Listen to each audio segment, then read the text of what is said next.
Welcome,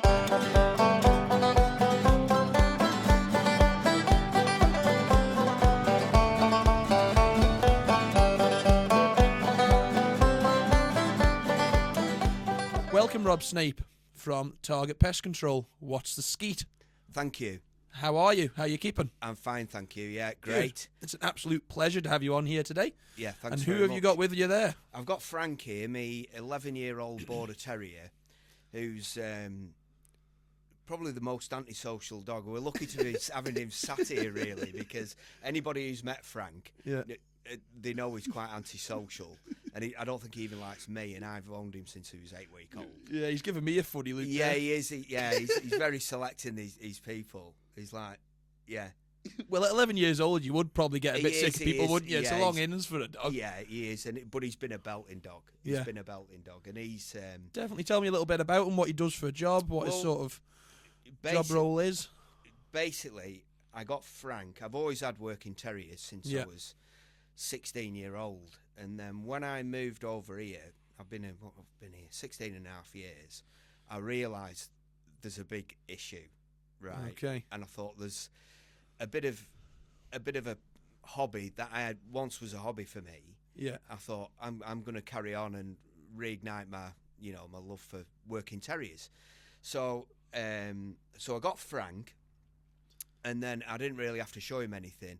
He sort of like just started working himself, right, without any guidance from me. The only thing I had to guide him with, because a lot of places we go, there's poultry, there's livestock, there's hens, everything else. Right. Now, so we've got to channel him. He's already wanting to be doing, but we've got to keep him away from hens, cats, and everything else. Right. So that, to be honest, with Frank, it was quite easy to do.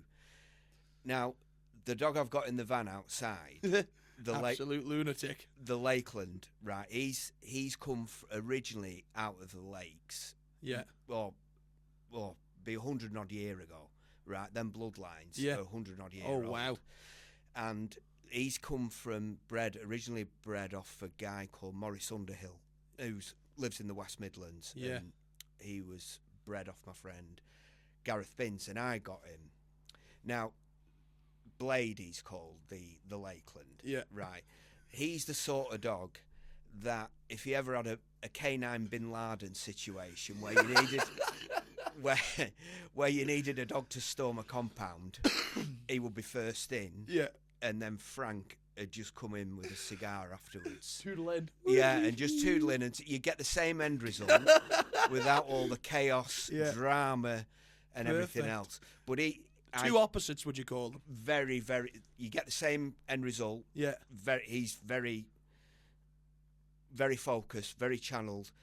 Won't touch hens, won't touch cats. He'll wander around with hens, cats, sheep, livestock all day. So when obviously you're naming these dogs as working dogs. Yeah. What type of work is it that they do? Just try and elaborate on that for the listeners for us, please. Well, originally, like Frank's breed, they're from the borders, so Scottish borders of England. So they were originally bred to kill foxes for shepherds. Okay. Right. So, and with the Lakelands, they were hill farmers. They're both hill farmers' dogs. Yeah. Really. Hence the hair, maybe. Yeah, the coat, the real thick jacket. We call it a jacket. Okay. On them. So they're bred for if they have to spend a night up on the hill, stuck in with something. They've got a good coat on them, a good, to keep them warm overnight and everything. And the Lakeland that I've got in the van. Does it protect them against the animals that they're? So it's pest control that you do. So yeah, it's what sort of animals will they come across? Yeah, well, over here, I don't know whether I'm allowed to say. I'm not going to say the word. Yeah, I'm not going to say the word. Right. So we'll try and not say, ringies. Right. So my business is 99.9% ringies. Yeah, R.A.Ts. Yeah. Dirty, horrible critters. Yeah, horrible bastards. things. Horrible things. Yeah. So that's what these dogs do, right? Yeah. They what they do is, first of all, I'll turn up on a job, right? Yeah. And people say they've got a few hens. They'll say, I've seen a few in the back garden and stuff like this. So what I'll do is, right, first of all, I'll get him out because I know he's absolutely rock solid with hens. Yeah. With a bit of a way to go with the Lakeland yet. I don't fully trust him at the moment, but we're getting there with him. Take a hen out or two here and there. Not ideal, is it? It's just no. It's not good for business, right? Keep the business to the low. Yeah. So, whereas him, I can let him out, and what he'll do is he'll actually go and work in among round the hens, and he'll find the burrows that they're living in, and he'll do what we call marking them.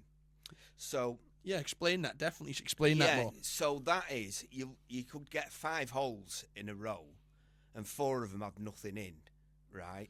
And he'll go up to each one, sniffing it. If there's one in there, he'll start digging at it and start whining. And is it every time? Every 100%. 100%. This dog will find whatever's there, and he'll mark it. And I know I can read him, his body language. If his tail starts wagging, like pretty quick, it's usually right in front of him, and it's stuck in what we call the block end. Yeah. So I know that I can either get it out right by digging it, or I have what they call a smoker, right, which is a chainsaw with the bar and the blade off, but with a pipe coming off the exhaust, which goes into the back of the burrow system. And as soon as I fire that up, these two will just wander between the holes, just waiting. They know their job. Yeah, to bolt them. And as soon as one bolts, it'll get dabbed by the dogs. That's it. So explain bolt for me. What do you mean by bolt? Usually, a lot of people think it's the smoke off the chainsaw. Okay. But it's the old chainsaw I've got. It's made out of aluminium. Yeah. It's the vibration coming through the ground. Oh, so the ringies will bolt, not the dogs. I thought you meant the dogs will bolt. No, they'll sit. So you mean bolt out the holes? Yeah, they'll bolt out the holes, usually looking for another hole, which I've already blocked up. I've established their where they've already established an escape way. And I'll block them up, then I'll put the smoker in, and then the dogs will just sit and watch the holes.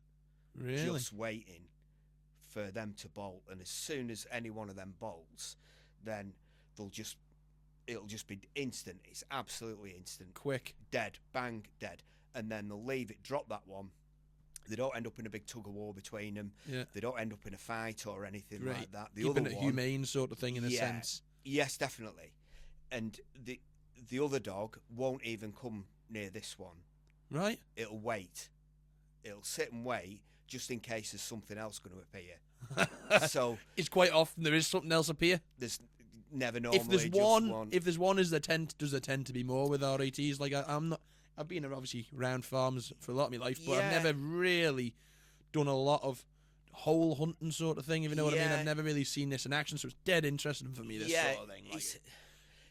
It can be either one or the other. You can end up with half a dozen coming out, right? And then we've got to be quick then, and try and find out where they've gone. If we've not, if they've got in somewhere under a pallet or something like that, then what I tend to do is just wait until everything's calmed down, and then we'll pick a little area off, and then we'll go in there, get the dogs ready. I'll start moving stuff. Somebody will have hold of the dogs, and then just let a dog go. Okay, so you do it in sections, sort of thing. Do it in sections. If you just start moving stuff everywhere, you're going to end up with the same thing again, with them bolting everywhere again, and we try and narrow it down into a little area where we can sort them out. Yeah, no, that definitely makes sense. So have you ever had?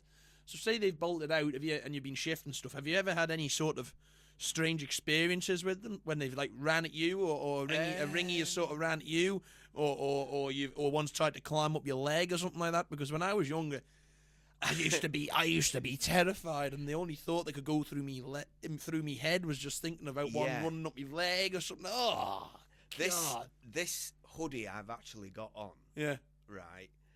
I was that close to ending up with one in the back of my hood. God, you're giving me the jeebies here. Right. And I was up on a farm in Ballath, and it was in between a corrugated sheet building, and I had my smoker in, and the guy he had hold of another dog that I used to have who I sadly lost. Yeah. Another border terrier. And he had hold of that. And I thought it was a leaf. Right. I thought it was a leaf come out of a tree. And what it was, it had gone up the building, and it had come out, and it had nowhere to go basically. So it jumped out the top of the gutter and came down, and so I just saw it here. Right? Oh, hell no. And Bob, the guy I was with, said that was so close to going in your hoodie, in your hood. And I know it would have absolutely leathered the back of my neck. Will they bite? Will they bite God. you if you get a hold of one and of they them? bite you hard. Wild ones. I've never been near. I've seen them dead and picked them up dead. I'm happy enough with that. But if I see a live one, if it's coming at me, I might give it a kick or something. Yeah. But they're vicious. They're more vicious than people think, aren't they? They are, and they're a lot stronger than people think. Okay. I've never held one alive in my hand. I don't think I ever fancy to. But just elaborate a little bit more on how they sort of feel, how strong they are, sort of thing. When we were younger and more idiotic, we used to handle them live, right? So say we went, it's very different in the UK to it is here. They're everywhere here, right? But we used to do. Why is it different there? Sorry to interrupt you there. No, it's just like you to fine. Elaborate on that. Because we had a lot of chicken farms, right? Okay. And a lot of egg production. We used to do a lot of them places. Yeah. So it's what they call deep litter. So the hens are in the top half of the building, and all the droppings go below, and then they have a skid steer like a bobcat. Yeah. I know what a bobcat is. That goes in, and takes all the litter out from where the hens have been dropping, and you end up with them because these hens have been fed like 24 hours a day, on an auger and then a belt. All the droppings drop into there, and it ends up with your longtails living in all the hen droppings. And we don't really have farms like that here. No, I can't think of any real big factory hen farm sort of thing. So we tended to do more like that, and we ended up. That's probably larger scale than it is here, is it? Massive. A lot more sort of ringies in one sort of situation, sort of thing. I mean, we went and did a recce on the Friday night. We were going to go and do it on Saturday, and we opened these doors, and all we could hear was a rumble. We couldn't actually see anything, but we just heard all this movement. And I was like, we're going to have our work cut out here with 7 terriers. Right. So we did 520 on between Saturday and Sunday, and then we had to pack up. Really? Because the dogs are just, exhausted. Absolutely, just, So when you're handling them, if you do end up handling them, yeah. Obviously, a lot of us are very aware of the Wheels disease that they carry. Yeah. Now, and the lepto, same thing. I'm not very. I know about it, and I know to be careful about it, but I'm not very well read on it. So, I'd just like you to sort of emphasise a little bit how dangerous it can be, and sort of what do you need to look out for, what signs of R.A.Ts are there about, if there's pee about, or how do you get it, sort of thing. Just try and elaborate to the audience a little bit more about how you keep yourself safe and your terriers safe. Yeah, so we'll start with the dogs, right? The first inoculation they get is for lepto, which is leptospirosis, which is basically Weil's disease, right? Which is what they carry in the urine. And so they get the first jab. He wants to jump down, he can jump down for a little wander if he wants. Get down, Frankie. So they get the first jab for that, and then all my dogs get a booster every year. Right. Now I have all anti-bac in my van, wipes, everything. I am like, probably over the top with it. Yeah. But you've got to be, because what people don't realise is longtails have no bladder whatsoever. Well, very little. Right. Okay. Very little bladder that. on them. Yeah. So an adult male or female will need roughly between about 150 mil to 200 mil of water a day, right? Which is a lot. So they can't. For something that size, that's quite a lot, isn't it? Yeah. So they, because they can't retain it in the body, they're constantly urinating when they're walking. So this is the worrying thing, is they're constantly urinating when they're walking. So you only need. There's 2 ways of getting it. One is either ingesting it through food, through your mouth, or the other one's through a cut, and it gets into your bloodstream. Say you've had a nick or something. Caught yourself on a bit of a fence or something like that. Yeah, and then what starts to happen then is your whole renal system, your kidneys, your liver, everything else starts to pack in. Yeah. I actually had a friend who had it. Seriously, what was that like? Well, it was partly. Did I pick him up? Yeah, it was partly our fault. Right, because it was his 21st and we threw him in the canal. Oh no! In Lancaster, and he put his hand on the towpath, and then we went and got a kebab on the way home, and he must have put his hand on the Really? towpath to get out. Yeah. And he ended up in That's scary. Yeah, he ended up in tropical diseases hospital. Seriously. Yeah, they Big didn't. time fighting for his life, or not It that was, bad? It wasn't that bad, but it damaged his renal system Yeah. irreparably. Oh. So he was never right afterwards. Yeah. But, That's yeah. scary. So it was just, I just thought I needed to put that out there because they can be so dangerous. It can Yeah. be. It's not a light sort of job. This, No, is no, it? no, it's not. It's And quite a you've- dangerous job in it's some dangerous. ways. You have to be. Yeah. You have to be a little bit OCD, don't you? Yeah, and I am even handling traps, traps I use and Gloves stuff like, or gloves definitely all the time. Gloves, and then a barrier between my skin, Mhm. a thinner glove, and then Really? then a thicker glove on top. Yeah, that's really interesting, that Rob, because that's something I wanted to ask you today because I've always thought, how do people who do this job stop themselves, Yeah, from getting it? Do you have to wash the dogs very often? these. If they're killing, obviously they're scratching around with them all the time. Yeah. Like, so do you have a washing habit for them, or just ring the hose on them or something? I just put the hose on them when they're done. yeah, a Just bit put of an the hose ice on 'em. bath after Yeah, work yeah. and chill them out a little bit. And then they just basically, if they've got any nicks, then it's just done with salt water. Yeah, Saltwater solution. That's the best stuff for them. Saltwater solution. keep it clean. And just keep them. Get all the muck out of it. Sort of thing. Yeah, keep your eye on them. But as they get older, as the dogs get older, they know how to to deal with them without getting bit. It's very rare he gets bit now. Okay. He Because just- I had a dog that got bit years and years ago when I was a kid. He was called Snickly, and he got bit on the nose by one. I don't know what, but at the time I was only a kid, and I couldn't believe. Careful, watch the camera there. Couldn't believe that they bite like that. Yeah, They can really damage a dog's skin. Yeah, can't they can. A job I did up in Sulby, one had got into a car. I won't mention the car because the person will know I'm talking about them. Yeah. But it had done a lot. It was a new car, and it had gone in through the engine bay, through the glove box, demolished the child seat, Oh, done the rear lumbar supports, got into the wiring loom. serious? Yeah, and what locked in happened? there or just crawled in? No, it just crawled in, and How? well, would it it's get in there? eating its way. It's eating its way through the glove box. It's got in up when the cars come back at night and the engine bay's been warm. It's actually got in and eaten its way through the glove box. Or they normally come through the heater exchange, Yeah. then in through the glove box. Anyway, there was one there, and there was a miniature dachshund. They had a miniature dachshund. Sausage dog. Yeah, and that Okay. went out to investigate what was going on.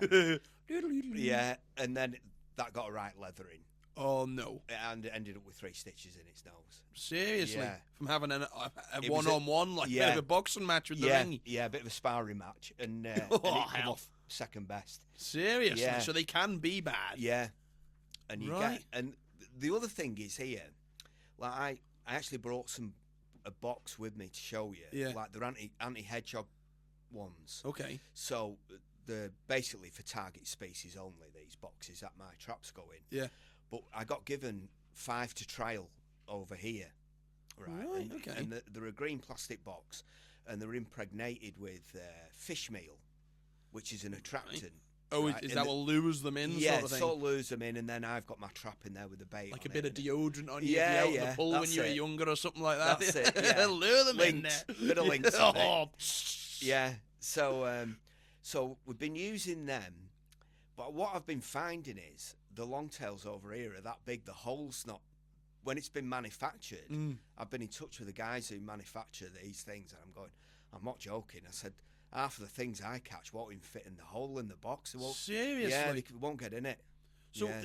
so if that's over here, does that mean they're bigger here than they are in the UK? I'm convinced of it. Right. I'm- So, what sort of size, just on hands? What's the biggest one you've come across, or is it more girth? You know, some people like a bit of girth, Yeah, like so. I don't know, sort of like Size of a small cat. a kitten, yeah, large kitten without the tail. Really? Yeah, Oh boy. yeah. So And I they're c- not just long; they're probably they're- taller they're and big wide. and yeah, they're big and strong as Oh, well. Yeah, good lord! that was just recently, and then What would make them go to that size then? What's the It's difference? feed. It's access to food. So have we got easier access to food on the Isle of Man than they do in the UK? Yeah. How's that then? Because the big cities over there, I thought it would be a glory hole for them, sort of thing. But why is it here that you think? I think it's what they feed them on. Like a lot of foods over here are high in protein. Yeah. And especially, where was I at? I was on the west side of the island, and they were feeding turkeys, and that's up until last week, that's the biggest one I've seen. Really? Yeah, and I even looked at my terrier and I thought, big un. good luck with that. Yeah. Have a good old go at them. Yeah. So talk to me. So once these ringies have all been killed, R.A.Ts, whatever you want to call them, it's a touchy subject, as we know on the Isle of Man. Bad luck if you say it, but we won't be today. But what do you do with the bodies? Do you just leave them there to rot? Do you? I know you're trying to be on here and promote the humane things that you're trying to do. So talk to me a little bit about what you do, dispose of the bodies, how do you get rid of them, obviously, because people are interested in that. Yeah. And why? You actually know, cover that first. Cover what do you sort of do? Right. How do you dispose of them? We'll go one section at a time. So, if I'm shooting, right, sometimes most of them can recover, right, and if I know they've been not been poisoned, then what I do is I put them out for buzzards. Okay. And same with the dogs. If I know they've not been poisoned and they're clean, which is, to be honest, everywhere I go now, they don't use poison. Okay. What? That's the reason being? Well, they've used poison in the past, and it's not been successful. And and you can actually, just going off topic a little bit here, when you're using traps and you're shooting, you can actually see what I've caught. Whereas with poison, you can't see. There's no physical sort of. There's not. I can't. I can go right. I've shot this. I've caught that. I've caught these. I've shot them, and we're all good and done. And but as long as I know they've not been poisoned, then I'll put them out for the birds. Yeah. So it's basically recycling. Very good. That's very good for the sort of giving back to the environment sort of thing. Yeah, because your buzzards are carrion feeders anyway. Yeah. And we've got a good, healthy population of buzzards now. And they don't really do that much damage to anything else because they're so lazy. The lazy hunters. Yeah. They might take a wounded rabbit or something like that, or roadkill or something like that. So I always like to leave them out. And I know if I have to go back, I know within a couple of days that the bodies I've left out have gone. Really? And it's and they'll have had them. That's great. Do you ever see a few round the spot that you leave them, or do you leave them all over the place? I leave them all over the place. I'll find somewhere then spot, sort of thing. Not like leave them in back garden or anything like that. Leave them on the front lawn. You're just got a pile of joeys on your front lawn there. No, I'll make sure the placed out correctly and where things can find them. Yeah, because we've got buzzards, hen harriers, peregrines.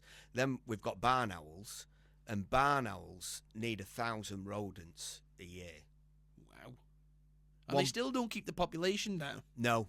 This is another thing. So we're basically on the island, right? Yeah. We're still using way too much poison, and we've still got a big problem. Yeah, so what problem do you face with poison then? What problem do you think? Well, if it's a big problem, what are the problems of poison, do you think? The biggest problem is secondary poisoning to other animals, right?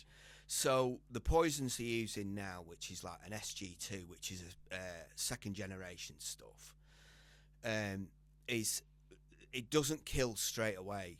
They do have some stuff that kills straight away, but unfortunately there's no antidote if anything else picks it up. You won't even get to the vets with your dog.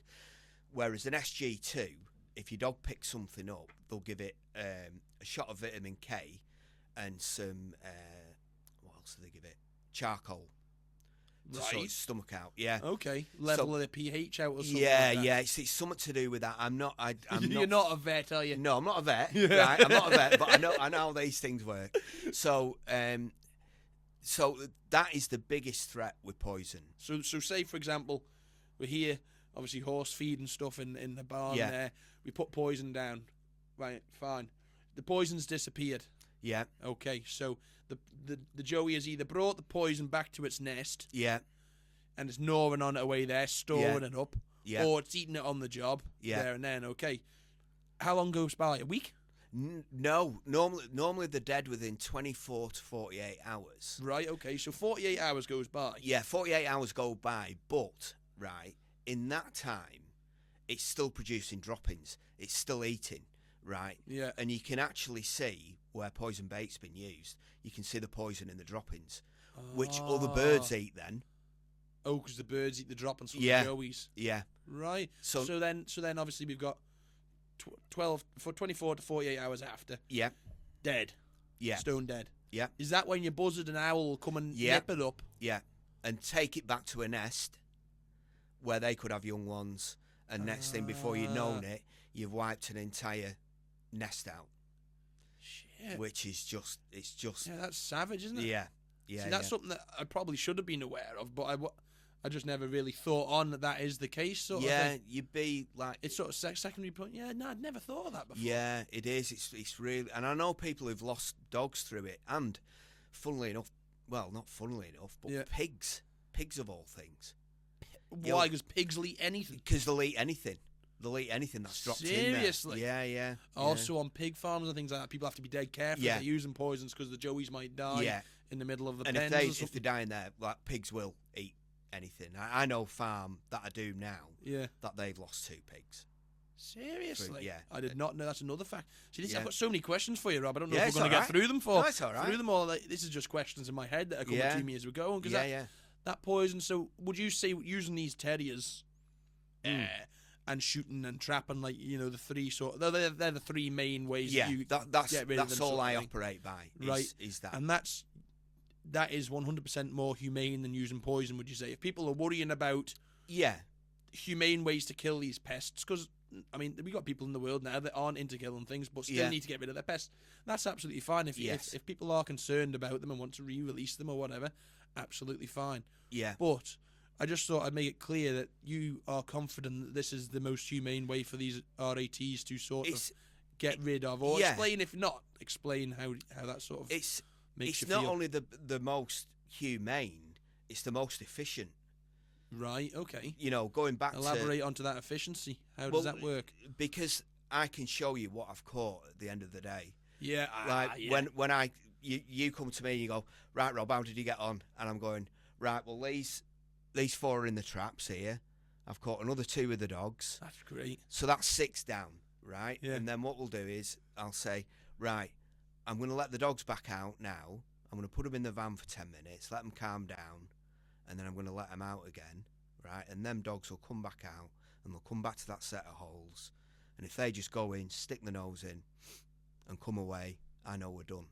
Really? It's that effective? Yeah. So how do they know that it's not just the scent of the rodent? There's a different... Or just the rodent being in the hole sort of thing? I think they know. I don't think it's the scent. I think they hear they pick up on when that's moving, and also I think the scent's different when there's something alive in there to when there's something that has been in there. Because we forget how good their ears are, don't we? Yeah, and the sense of movement. If you ever watch a video or hang on, let me get Frank. Yeah, Put down there, Frank, you big boy. If you watch a video of a fox hunting moles in the snow, right? We don't have moles. We don't have moles. I've never seen a mole. Right? They stand there, and basically a fox is, you know, very similar to a dog, and they will stand there, and instead of scent, they're more listening. Oh, okay. They're listening like that, yeah, and they're listening underneath, and then you'll see it jump up, and it'll just dive straight in, and it knows exactly where that mole is. And I Not think from smell, from ears. Yeah, more it's sense. It's more sense. Like a sixth sense, sixth sense, or almost. Yeah, that's interesting. And the other good thing is like when I've probably I've been doing it professionally 7 years over here. Been doing it since I was 16 as a hobby.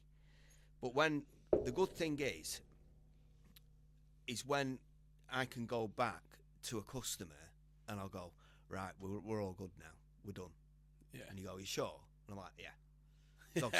Dogs have not shown any more interest. Yeah. We're done. So how long would it take for then, if that person calls you up and says, right, would it be, how long would it take for a place to reinfest, if that makes sense? I'm just thinking as I'm going here, just trying to think about questions, and that's something I was just thinking about. If you've said, right, all clear, Yeah. do people give you a ring back up and say, right, Rob, we've got a fresh infestation, or not really the case? What I try and do is advise people on housekeeping when I'm there, right? Okay. Because a lot of it is... Well, that's how you run your business, isn't it? Yeah, and it's a lot of it is advice. Maintenance. And maintenance and you know, keeping your place tidy and not leaving food out. And, yeah. you know, some of the places I go to will just have an open pan of food out all day. Just a bag of nuts or something, yeah, bag of oats or something. Yeah, and the way the feeding hens is like, they'll just have it open all day. So what and I'll say to people, how many hens have you got? And they say, I've got 4. And I'll go, you've got half a bag of feed out, right? I said, all they need is a handful in the morning, and the rest will scratch around for. Don't put more than a handful. Overfeeding the hen sort of thing, big fat hen. Yeah. Just clucking around. Cluck, cluck. Yeah, and next thing, when they've stopped feeding and that feed is still out, everything else piles in then. Ringies are in, birds are in. Yeah, everything. The whole lot. Rooks, everything. You know, the whole lot. Interesting. So, but it's... You'd advise how often then after you've been in, what do you say to the person? Listen, I advise you to come back in 6 months. I advise you to come back in a year. Call me back in a year. What do you think? I basically say, if you've got any more problems, just give me a ring. Yeah. Right? And a lot of the places I go are repeat because of the size of the places and the nature of the places. Yeah. A lot of I don't do so much domestic work. Mine's mainly rural. Well, it's pretty much all rural, really. Yeah, so like farms, livery yards, poultry places. Yeah, mainly that. You know that field. That makes sense. Because that's where the feed is. That's where the thing. It is. Do people get them in the houses? I mean, obviously, to be fair, I do understand why you go for more rural sort of things, because you don't really want your dog ripping and tearing the house up, do you? No. Obviously, it doesn't mean to do it. It's just bred to do it. Yeah. But you don't want someone, you know, if I found a ringy in here now and started pulling me carpet up, I'd be a bit like, what the hell's it doing? Like, so it does understand. But how would people, if someone's got a ringy in the house? Yes. What would be the best way to get rid of that? If it's not the dogs, what's the next humane way? Trap it. Trap it. Oh, okay. Yeah, I've just before Christmas, and I'm sure the lad won't mind me saying this. It was when Douglas Corporation went on to fortnightly bin collections. Oh, over Christmas. Yeah, well, before that actually, Okay. we started off with this job in summer, and unusually, and he noticed. He came back down in the morning. Beautiful house, all dead clean, dead modern, all just been done out. The lad was a builder, and he'd come down and he noticed all the stuff on the side was on the floor. His baseball cap, his keys, his everything. That's my worst nightmare, Rob. Yeah. Anyway, I was like, oh, this... Right. So he rang me up and he said, can you come and have a look? Anyway, I was outside in his back garden and there was a hole down the side of his manhole cover. Right. So I was like, right. Got Frank. Went there. Right, Frank, you're in for work today. And they were straight on it at this side of the hole. So I set 2 traps in the garden. But what had happened was the female had given birth in the house. Oh, no. Yeah, right. You're joking. No. So I caught the male and the female outside in the back garden, pretty much overnight. Jeez. And then he's going, I can still hear things. So I was like, I put my bigger traps behind the kitchen plinth boards. Yeah. And the bait was going off them, right? And I'm thinking, this is strange. They must be really small because, like, mice are not heavy enough to set them off, right? So I ended up using a bigger mouse trap, like quite a large mouse trap in the end. And I picked another 4 up, but they were all long tails in the house. Babies. Yeah. Right. Yeah. Not. I call them greys. Before they've turned brown. Matured, unmatured. Yeah, they're like adolescents. Right. Yeah. Mate, that's the scariest. Yeah. When you go in the house and everything's moving on the kitchen side, and you're like, yeah. Is there a ghost in here? Yeah, I know, and that wasn't there when I left it and stuff like that. Yeah, I know, it's just a long tail that's been pissing all over Yeah. your cupboards. Yeah. And then you got to give spring cleans come early then, hasn't it? Well, you did end up getting I think you got a commercial cleaner in the end, just to absolutely you'd bottom have everything. to, wouldn't you? That's terrifying. That is not even... it's not the fact that the joeys are terrifying. It's the fact that the danger of the ringy Yeah. piss is the terrifying thing. Like, Yeah. You'll soon pick some. If you're not, if you just take your eye off the ball for 1 minute and go and get a bag of crisps or something like that, or that's it. Next thing before you know it, you're going to start feeling ill pretty quick. Yeah. So what's the difference between, so like you say, babies, these greys, adolescents? What's the difference between an adolescent ringy and a mouse? Well, or a small ringy and like a baby ringy and a mouse. How would you know the difference? They're just basically a miniature version, right? Yeah. But it's before they've turned brown. So they look like a mouse, but they're a ringy. Yeah, right. So how would they're you grey. tell? They're bigger. They're a lot bigger than a mouse. Oh, a baby R.A.T. is generally bigger than a mouse. Yeah, and they're sort of like, by the like mice have rounder ears, right? And longtails are more pointy ears on them, so you can pretty much tell when you've got one. And the tail's different as well. Okay. Like without getting all religious, right? You're looking with a long tail, the perfect piece of evolution. It is the perfect thing, right? Yeah. Of people have been trying to wipe them out for years, and you'll never do it, right? Why can't we get rid of them? Because they're so adaptable to any environment.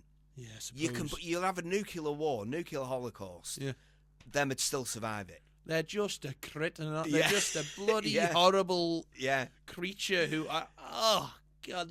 I just wish they're one of those creatures that obviously Mother Nature's produced them for a reason. Yeah. But they are just a pain in the ass to humans. Aren't they? They are. They're terrible. But I admire what I'm hunting. Right. Seems like you're so passionate about it. Mate. It's like something that you really. It's more than just a job to you. It's a hobby.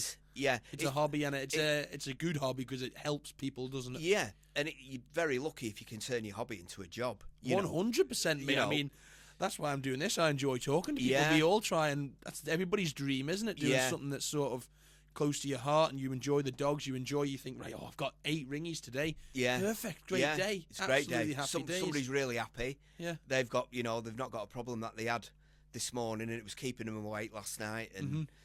That's but so good. Getting back to the anatomy of them, right? The tail breaks off in segments. That's another thing I didn't know. So they can't. God. Right. So if you trap one by its tail, it's just going to snap off. Right. It's just going to snap off and it's going to run off. Yeah. Right. And everything else, like I used to do a lot of hunting up in Scotland, right? And they sort of they adapt to the environment very quickly. Mm-hmm. And where I was working terriers, this was late 80s, early 90s, they had different coats on them, like thicker coats, which was incredible. They had actually adapted. Right. Because of, they've been breeding so quick sort of thing? They've been breeding quick, but in colder conditions. Right, okay. So they needed a better coat on them. Interesting. So they're constantly evolving to their environment, and that's why you'll never get rid of them. Right. So you've been in Scotland, you've been around the UK. So what actually brought you to the Isle of Man originally, if you don't mind me asking? Originally, it was road racing. Okay. So what, you used to race bikes? Did you? Yeah, I used to race bikes. Okay. Doing local little races. Road racing, what kind of road racing? Did the Manx? Yeah. Right, you were a bit of adrenaline junkie then. Yeah, it's well behind me now. That yeah. Finished in 2000, packed in 2017. Okay. Talk to me a little bit about that. How was that whole experience? Obviously, we've done a great job of talking about the terriers here, but talk to me a little bit about that. That's interesting. Not everyone's been around the closed roads. No, doing the Manx. You don't have to be fast, but even just experience it, mate. Oh, it's great. That's something that's not everyone gets to do that. Do you know what I mean? No, but it's what people don't realise with that. It's a long road to actually get yourself there. Yeah, you've got to do at least 2 years on short circuits. And then so if me, who's never rode a road bike, I've rode a moped and crashed it a couple of times, but that's irrelevant of the thing. How long have I got a road bike tomorrow? Yeah. How long till I can go around the Manx? Oh, if you do okay, it's going to take you 2 years to get there at least. Yeah, because first of all you start on your novice vest. Mm-hmm. Right, this is when I did it. It's probably changed a little bit since no, that's then. okay. So when I did it, I was on my novice vest for 12 meetings. Yeah. Right, and then you go for your clubman licence. Right. Right. So then you've got to finish in the top 50% of every race that you go in for 12 meetings. Right. Now, this is when you got to factor in all the crashes you're going to have, which you're going to have loads. You're going to do a lot of damage to yourself and bikes, and you're going to hurt yourself along the way. Yeah. Right. It's all part of the fun, isn't it? Yeah. And then you're going to have to do another year after that for your mountain course license. Yeah. Which is, I think I'm not sure. Quote me on this. Is another 6 events. Another 6 leading up to the event. Yeah. Right. So I think it took me all in all, with a lot of crashes, a lot of R.A.T, no holidays, no money, no sponsors, all off my own bat. Probably about 3 years. Right. And what drew it to you, Rob? What drew you to that sort of idea of going on the bikes, obviously road racing? Where did this all begin? I started off doing motocross when I was about very, very young. Mm-hmm. And then I went doing what they call supermoto, which is a cross between road racing and off-road riding. Yeah, with slick tyres. Yeah, with slick tyres on dirt, right? And then I went road racing. So I've always been up and around bikes. Yeah. Yorkshire man. Oh no, wrong side at Pennines. Oh, where are you from? Lancashire originally. Oh, okay, Lancashire. Yeah. Right. Big bike place that really, isn't it? There's quite a few is. bikers And a lot of my mates are over there, and they race bikes and stuff like that. But what did it for me was I went racing classic bikes, and I bought a classic bike, and I went to do some roads in Ireland, and I entered for Skerries, right? Mm-hmm. And you think like the TT course is scary. That is just really? another Why is level. that, then? It's just another level of. It's the narrowest, sketchiest place with mud on the road, everything. Yeah. And anyway, so I had a right bad do with. I had a near big crash where William Dunlop got killed in a place called Sam's Tunnel, where the throttles jammed wide open on it. Yeah. And I didn't bail off it. But Was that a bit of a here we go? That was the moment that made me park it up at the cricket club at Skerries, walk up into the bar, get a pint of Guinness, sit down, and go, that's me done. Yeah, have a little rest for a minute, right? I got away with that one. That's leave me. it to another day. That's and that me. was it. Knocked it on the head. Knocked it on the head, and luckily I'm not. A lot of lads struggle with retirement and end up going back and going and hurting themselves and going back and keep going back to it. And luckily I've managed to fill that void with this. That's what I'm thinking. You sort of taking that little bit of adrenaline rush from the dogs. Yeah. And it is very similar.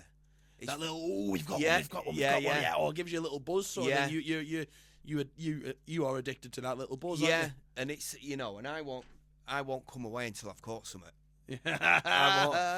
Honestly, I hate leaving stuff. I hate it more for the dog's sake because they put that much work in. Yeah. To come away and leave something and think, bloody hell. I'm not and someone's paid you to be there. So do people pay you by the ringy or by the hour or by No, it's by the job. By normally. the job, right, okay. So if it's a big job, if there's loads of holes sort of thing, or do you just pay it by, judge it by the day, what do you do? It's visits normally, if I have to start. To be honest, it's normally done within a call out. I go and have a look. Yeah. I check with the dogs, and then we set traps. Normally, if they're in a bad spot where I'll know whether I'm going to get them out of there or not, whether I'm going to be able to use my smoke or whether we're going to be able to dig them out. If that's not the case, then we just put traps down, clear up. First thing, most importantly, is to remove their food source. Totally eradicate everything that they've been feeding on, and then the only thing that's left is what's on the traps. So they've got to jump on the traps then. Outsmart them. Yeah. You look like a smart man, I tell you. I could just tell you're a witty guy. I'd never have thought of that. Take the food away and then go towards the traps. Yeah. That does make sense. 99% of the time. What do you use for bait then? Just your fish feed or sort of thing? Or do you have a little secret recipe? I have a secret recipe. Interesting. Right. And it is a standard thing, but there is a bit of oil mixed in with it. Okay. And stuff like that. Yeah. What, cooking oil or engine oil? No, it's an oil. It's just an oil. Just an oil. An oil. Yeah, an yeah. oil that's mixed in with it. That Okay. does. And I've never strayed away from it. Yeah. Because I know I don't want to. People have been going on, like, I'm on all these Facebook pages, and there's all kind of different packs in the UK, and they're always coming up with ideas. And the latest one's garlic mayo. Right. What? Yeah. Because it stinks. Yeah, it stinks, right? And everybody's going raving about garlic mayo at the moment. You know, imagine the rat's breath after that. Yeah, Good yeah. Lord, mine's bad enough after a garlic mayo and chicken sandwich. After a kebab. My yeah. brother's there running away. Your breath bloody stinks, you dirty bastard. Yeah. So that's the latest fad at the Right. moment, but it does change. We go through fads. Yeah. We've Don't we all? had linseed oil. We've had all sorts. But I know what works. Yeah, and it works for you as well. Yeah, That's the most And important thing. Stand by your gun, isn't it? Yeah, that's it. And I don't want to vary from that, because I don't want to try something and then think, well, I've just wasted somebody's time. Yeah, That's what I'm more concerned about. Exactly. That I haven't caught what I've meant to, What you're meant to be sort of catching. So Yeah. what did you do before this then? Obviously it's a great, as you've turned your hobby into your job. Perfect. Everybody's dream. So what did you do to sort of build up to this point? Right. Well, I was. Just picking into a bit more about you rather than just the business sort of thing. Yeah. Well, I started off. I've always had working terriers, and I was a semi-professional terrier man for a pack of mink hounds in the Lake District. Yeah. That was probably, again, late 80s, early 90s, and I did a lot of hill farming communities, fox control, stuff like that. So I've always had an interest with working terriers. Yeah. Was that a hobby or was that a job? That was just a hobby. Okay. Yeah, that's So what to we did. live, what did you do for a job at that point? How did you fund your race? And Well, I funded my racing. That was everything I earned. Just everything I earned went into my racing. yeah. But originally, this is how I got into the terriers. Was a guy I used to work for probably bred the best working Lakeland terriers in the country at that time, and he was a guy called Gary Middleton, Okay. a very famous terrier man who's sadly no longer with us. Yeah. But he sort of like taught me everything about terriers, Perfect. and I used to work with him as well. yeah. So we used to work on the roofs The together. master and his apprentice. Yeah. So and we did roofs and building work, mainly Right. roofs. And so I used to work with him. And then what I used to do was I used to turn up. We had a farm, and he'd be having his breakfast, and then he'd have his kennels. So he'd have about 8 Lakelands on this side, and all Lakelands, all black and tan Really? Lakelands. Yeah. I didn't use anything else. the best for firepower Lakelands. Die hard. Yeah. And while he was having his breakfast, I'd go in and clean them all out and feed them and everything else, and I learned. Mucked in and sort of Yeah. did your sort of grueling hours and Yeah, and I learned so much from him, and I'm so thankful to him, because not only was he a mentor, he sort of like kept me on the straight and narrow, and yeah. he was more like a bit of a father figure to me, and really looked out for me. And It's nice to have that type of person yeah, in your he life, is, isn't yeah, it? yeah, It's very good. yeah, he was best friends with my stepdad, Yeah. and it was him who got me the job. Nice. So I ended up working with him, and I spent about 5 or 6 years with him, Yeah. just learning. Learn and watching. Yeah, As a young man, that's what you need to do, isn't it? Learn yeah, and and watch it everybody was around great. you. We were up in the lakes. Yeah. We were working on roofs. It was lovely, and when weather wasn't good, we were out working terriers and Having fun. having fun. And What more do you want? And it was just the best. If I look back to Yeah. any chapter of my life, that was the best. It wasn't like it was now, where we've got this hunting ban Yeah. and everything else. You could go and do your hunting and And enjoy it. and enjoy it. I think enjoying hunting isn't a bad thing. I mean, people in the news and on your Facebook groups and things like that are, some people are against it, aren't they? Yeah, definitely. And I mean, if you want to be against it, that's fine. Yeah. But allow people who want to do it Yeah, to do it. Yeah. Because it's no different than being passionate about painting. yeah. You just enjoy getting rid of pests. You're not Yeah. like you're hunting anything No, overly no. protected, I hope. No, no. Do you hunt anything else other than R.A.Ts? Is there any other, what sort of species on the Isle of Man would you hunt? Polecats. We do. Okay. Both these dogs do polecats. Are they a different kettle of fish altogether, like, or are they similar They're to a not- joey? They're a lot more aggressive. Yeah, but- I've heard that before. Yeah. If you corner one of them buggers, they'll start lashing at you. Yeah, like. they will, but they won't. They won't with these. These will Okay. sort them out. Yeah, sort them right out. Yeah. But the thing is with the polecats here, they're not proper polecats, right? The wild ferrets. Really? Yeah, they were in. This is before your time. Yeah. Right? I think it was in the 70s because I remember friends about 20 years older than me. I'm 58 now, and I can remember them coming over with ferrets, rabbiting. There was a bounty on rabbits in the 70s on the Isle of Man. Oh, seriously? I did not know that. And he used to, when he caught them, he used to take the tail off them, and I think I might be wrong here. They used to take them to the sea terminal, and they used to get 5p a tail. Seriously? Yeah. Right. Now, what some of the clever lads were doing, some of the more dishonest lads, right, were taking the breast off, the breast fur, and making it into a tail because the white on the breast, right? So they cheeky bastards. Yeah. So they were doubling up. They were going with 50 tails and maybe 20 breasts, right? And they said, "How many tails have you got?" And they go, "Well, we've got 100 tails, or 70 tails, or whatever." And they were getting. But what was happening was, I've kept ferrets and worked them when I was younger, and if you don't feed them before you take them out, right, if they get stuck down a hole with a rabbit and it's not budging, they'll just sit there and eat it, right? So you're stuck there, waiting for it to come out, and it could be a day. Can you talk to the ferret? Will it come here? Oi, ferret, come here. Or not? You can put a finder on them, right? This is a lot long ago than when ferret finders first come out. Yeah, it's like when you work in these to foxes, you put a collar on these as well, a locating collar, so you can actually find where the dog is. Yeah. Well, you can do that with a ferret now. Well, interesting.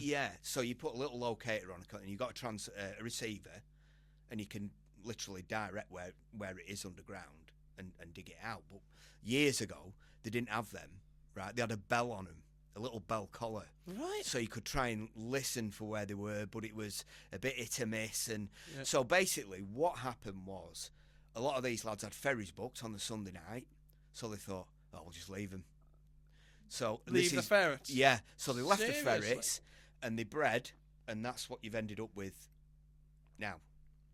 Now that is a fact that not many people know, Rob. Yeah. That is such an unknown fact. Yeah, that's what you've ended up with now. Now, a proper wild polecat, right? Yeah. You see, the other thing is, people sort of a bit accepting of them because they say they keep longtails down.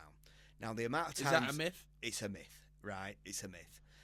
I've just done a job, and it was a girl with some stables, and she opened the stables, and a longtail chased a young polecat out. Good God. Yeah, at the stables, and I've seen him rolling about on the lanes when I've been out at night. Yeah. And Scratching around. little longtails, little polecats have run off. If you get a big male longtail, it will knock lumps out of a polecat. Seriously, because they're just they're just a blooming so machine, much aren't more they? aggressive. Yeah, the survival on them. That's why polecats will just take hens because they're easy option. Yeah, they are. They're easier than a Joey, aren't they? Yeah. 100%. They don't want to get involved in a fight and risk being injured, and then, that survival thing kicks in. So is business busy this time of year? So it's we're kind of just past middle of winter. Well, in the middle of winter right now. Is this your busy year? Or this busy is time of year, or sort of. It's on the Isle of Man anyway. Is this the busy time of year sort of thing? It's always busy this time of year, but the last 2 years, it's been summer. Has been a bit strange. We've ended up with them in strangely in summer. I've still kept. Normally it's April till it's not is it seasonal? They breed all the year round. You see, they don't have a breeding season. Okay. Right. So normally I start getting phone calls October when the temperature drops, and I'm normally done. Starts petering off about April, but the last couple of summers I've been all the year round. Which has been strange, yeah. Well, good for the business. Good for business, but we're normally on other things then, like rabbits, rooks, shooting, and that brings me to one thing that I've got to go for it. Get to, right? Go for it. If there's anything you want to say today, you go ahead and say it. Right, we've got to get past this illegal to shoot longtails at night. Right. So okay, now you did slightly mention this to me before the podcast. So. It's illegal in the UK as well as the Isle of Man? No, it's legal in the UK. but it's not legal here to shoot them at night. No. When most of them come out at night. What are you doing, Frank? Scratching, aren't you? Come Yes. here. Scratching, mucking and messing. So when they're most active, which is dawn and dusk, Yeah. right, you can't shoot them, right? And it all goes back to a Wildlife and Countryside Act that was put through Tynwald. I think it was 1947 or 50s, early 50s, and it basically, they covered longtails under game. It's illegal to shoot game at night. Right, so this is Isle of Man or UK? Isle of Man. So this is purely Isle of Man Yeah. based. Isle of Man government put through 1950s. Yeah. You cannot shoot them at night because Yes. it's game. Okay, Yeah. right. I'm up to you there. I'm just trying to keep track of where we're up to. So there, Yeah. right. Keep going. Right. Where are we going from here? Right, now this has to change, right, Okay, this for is, everybody's this is, sake. Where are we going here? I'm excited to hear. Where Because it would, one, it'd help me, and it'd help a lot more other people Mhm. as well. Because you basically, if you do get caught, you're breaking the law. Yeah. You know, you're going to get done. And the thing is, like, I'm regulated weapons. I've got my regulated weapons. I've got my Category 1 firearms. Yeah. And if I get caught shooting them at night, I'm at risk of losing Really? your licenses. Yeah. Okay, Yeah. you can lose your gun license as well as Yeah. your license to shoot. And you'll animals. get prosecuted. Seriously. Yeah. So, but I've had a word with DEFRA over this, and what it's going to take to change it, right? And I hope somebody's going to listen to this. Yeah. Hopefully. Right. Is it needs an amendment to the Wildlife and Countryside Act to remove them and reclass them as vermin. Oh, so they are classed as game Yes. and not vermin. Okay. So Somebody's done it by error, and they've enveloped. yeah. But a man he can have a trot about. They've enveloped, like, it must have been a total, like, oversight. Somebody's gone, Seriously? oh, right, yeah, that's all right. Tick the and box. and it's gone through. So that then, so likes of your competitors and things like that, no one No. can do it at all. No. So what would that change then? Obviously, it'd be easier for you to kill them, but what would it change for your business if you could do this at night? It'd bring my numbers up. Okay, so it would help business in a massive amount. And it'd help the environment, because I could take more numbers out Yeah, yeah. at night. You know, Okay. a lot bigger numbers. Yeah. You know, you're talking places with big infestations if you could shoot it. Because they hide underground, don't they, really? Yeah, and then they just, you know, they know the threat from above. You know, they know the threat in the daylight, so they're very reluctant. Right, so who would you have to speak to then to get this bill through, to get this changed? Do you have you done much research into who sort of, what sector? So it's the country wildlife. Yeah, Act. and then it'd have to go through Tynwald. Yeah. It'd have to have a separate sitting there, so it'd have to be, I presume it'd have to be an MHK Yeah. who put it forward. Right. Now, I already had a word with DEFRA, and they said they were looking at it. Yeah.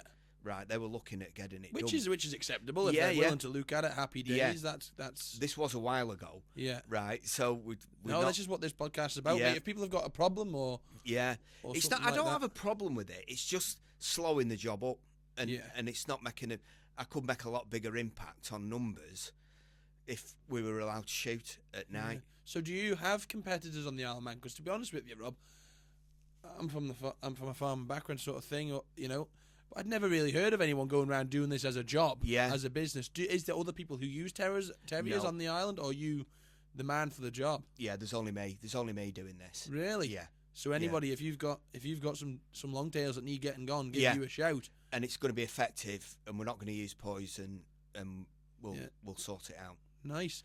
So always sort of on these podcasts, I start to try and do like the last third of the podcast as Yeah. a bit more Isle of Man based. And how long did you say you've been here for? 7 years? No, 16 and a half. 16 and a half, Yeah. sorry, 16 and a half years. Have you noticed much change on the island in that 16 and a half years? Have you noticed, you've come over from the UK, you came over for road racing, obviously. Yeah. Have you noticed much change on the island, work-wise, lifestyle-wise?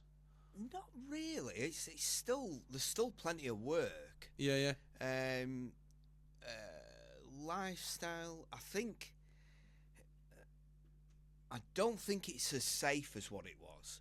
right, okay. I don't. The Isle of Man's always been known for its safety, hasn't Yeah, it? and I think there's more crime now than when I came. There's definitely more crime, and Right. I've just had to go through a check with my firearms, Mm-hmm. and they've got a new superintendent in now, and I've met him, and he's a lovely bloke. Yeah. But he, they are clamping down a lot more. They're sending a lot more armed response units out. Yeah, that's a real shame actually, because yeah, I mean, I'm a young fella, and I mean, people are sort of. I think people are realising that with the phones and people seeing things on social media and stuff like that, it's starting to have a bit of an impact on the young people, isn't it? And it's getting them to go out, and hopefully we can get on top of it, and young people will get interested in a hobby. Yeah. That's the thing the Isle of Man lacks, maybe something for young people to do. Yeah. But then if people are saying, if there's nothing to do, well, what do you want to do? Yeah. That's the thing, but you need to get into something like, dogs or shooting, or there's hundreds of rooks here, do you know what I mean? There's thousands of rooks here. Get into shooting rooks. Yeah. Help everybody out there. Yeah, just go and do something. Yeah. Because to be honest, this is like what I'm doing now. Yeah. It's a bit of a dying thing, really, because there's probably going to be nobody to take my place when I stop doing it. Yeah. You won't stop doing it for a while, no, though, will you? You buddy, love doing it. Don't even lie to me. Yeah. So anyway, we'll start bringing the podcast. I think this is a good point to start bringing the podcast down to the close now. Have you happy? Is there anything else you'd like to cover? No, that's fine. No, really enjoyed it. I always ask a final question on Right. the Isle of, about the Isle of Man sort of thing, and about what's going on in the island. And I think it's sort of to give the audience something to look forward to at the end of each podcast. Right. Everyone's got different views on things. Yeah. And the usual question I ask is, if you could change one thing on the Isle of Man or improve one thing on the Isle of Man, what would you improve? Now, you have just sort of covered my answer with this change in the law of death. But is there anything else that you think that you could like to, something you'd like to change or improve, make an impact, a difference? What would it be? Take a second to have a think. I'll have a wet the mouth. That's a good question. The question sort of came from people saying there's nothing to do here. People saying there's nothing for young people to do. People saying it's a boring place. And I don't think it is. Personally, I love the Isle of Man. Yeah. But when people say things, what can you change? What can you improve? And if we put that out there, hopefully things might start changing. I think, I don't know whether I've got that answer to your question or I can answer that question, but when I first moved here, 16 and a half years ago, first village I lived in was Kirkmichael. Yeah. Right. And the only time I'd seen the Isle of Man was during TT. Right. Yeah. And I thought, and obviously I was into my road racing, and I came in here at end of October, and I was like, oh my God, the place is just like not what I imagined whatsoever. Because it's dead over when TT it's just quiet, isn't it? Yeah, it's quiet, but it's nice. It's a nice quiet. Yeah, It's nice peaceful. and it's peaceful and it's safe and everything else. But you've got to go out. You've got to go out and put yourself out there and go and find things to do, which is what I did. Yeah. I sort of like, I still don't really know how I got into this. I think it's just when I got Frank, and I started doing a few jobs and stuff, and then I thought, actually, there's a bit of an in-way for me here to do this, and I'll get another dog. And then see how you go. And see so how what's that made you feel like you want to change then? What would it make or improve from coming here? You've been here 16 years. What would you change? What would you improve? Be honest. Honesty is the key about this. No one's going to have a go. The one thing that gripes me here, is the amount of poison that's being used. Okay, yeah, fair point. Absolutely fair. It's ridiculous. It's just, I'm just going to give one example, right? That's fine. Absolutely fine. I got called in to a hen enclosure in Ballaugh, right? And there was a silage tube, right, that had been full of poison, and there was no poison left in it, right? And I was like, right. And the guy said, we've still got him. He said, all the bait's gone. He said, but we've still got them. He said, I'm coming down to feed the hens. And he said, these longtails are still, he said, there's half a dozen of them. And I'm like, well, where's that gone? Right. So I said, hang on, I'll just go and get Frank out of the van. Right. Got Frank out, went straight over to the hole in the corner of the hen run, started digging, whining, going mental, trying to pull lumps out the bottom of the hen run. I goes, they're still here, right? So I set traps round the hen run, right, and caught all 6 of them. Joey's? In one hit, right? Wonderful. Right, got them, got Frank out the van, went over, right, Frank goes over to the hole, goes, that's it, we're done. Right, and I'm thinking, but where's that bait gone? Because these haven't had that bait, otherwise they'd be dead. Yeah. That's the one thing that That's like, so good. That's perfect answer to the question. Yeah, it does annoy me because it could be hedgehogs in there scratching. Yeah, and I've seen it with some people who have poultry, and that was that slug pellets. Yeah, the hens eating slugs. Jeez. And they'd put slug pellets down. Slug's been poisoned. Next thing, because I went in, there was a bantam in there, and there's not a mark. She said, "Oh, longtail's done." I said, "There's not a mark on it." And she goes, "Oh, we've been using slug pellets." And I goes, "That's what it is. You've poisoned it." Jesus. Yeah.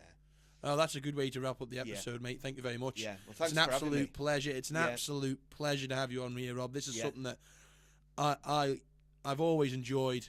Yeah. Terrier dogs. We've got one ourselves. It's something that's dear to me. So where can people find your business? Where do you, you know, is it on Facebook? Have you got a phone, an email?